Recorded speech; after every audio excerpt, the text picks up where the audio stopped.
An app meant to help keep pedestrians safe is hitting a roadblock. According to NPR, Microsoft's as-yet unnamed app helps people who are traveling on foot avoid bad weather, tough terrain, and unsafe neighborhoods. That last feature has some people calling it the Avoid the Ghetto app.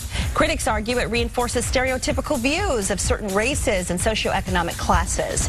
Microsoft says it's simply a GPS system that features important information pedestrians can use to safely and efficiently get to where they're trying to go.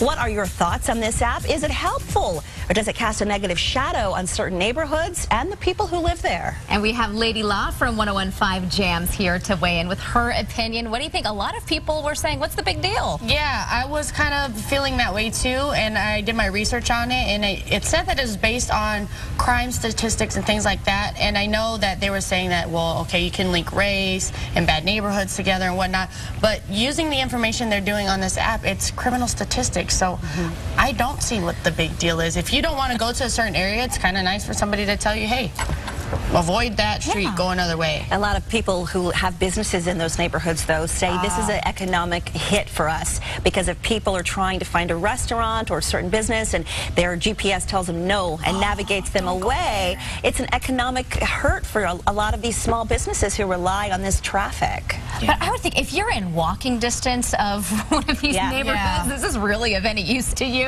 I don't know. That's true. Don't turn left. Go right instead. But, you know, I think it's for cars as well. I think people in cars can also kind of use this GPS system as well. You know, and that's the thing, you know, people are saying it's too subjective. Who's to say what the ghetto is or what the hood is? If you live there, to you, it's home, you know? Well, maybe I'm hood because I still have a Droid. I don't have an iPhone, so I can't even use the app. So, like, well, the debate over the Droid and the iPhone is not over. It hasn't clearly won. Here's what you guys are saying on Facebook. Linda Belisa says, nothing wrong with being proactive, not discriminating, just reality and safety. Lynn Lerman says, an app that helps people avoid areas that might not be safe. What's wrong with that? Sakara Martinez writes, I think it's a great idea. Better safe than sorry. Ellie Rakoff, what if the place you're looking for is in the alleged ghetto? Does the app prevent you from getting there?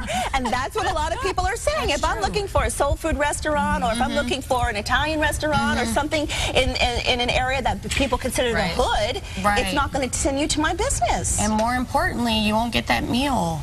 You need to have that good hole-in-the-wall food. Mom-and-pop restaurants. They are the best. Right on the side of the road, they are always the best. Well, these days,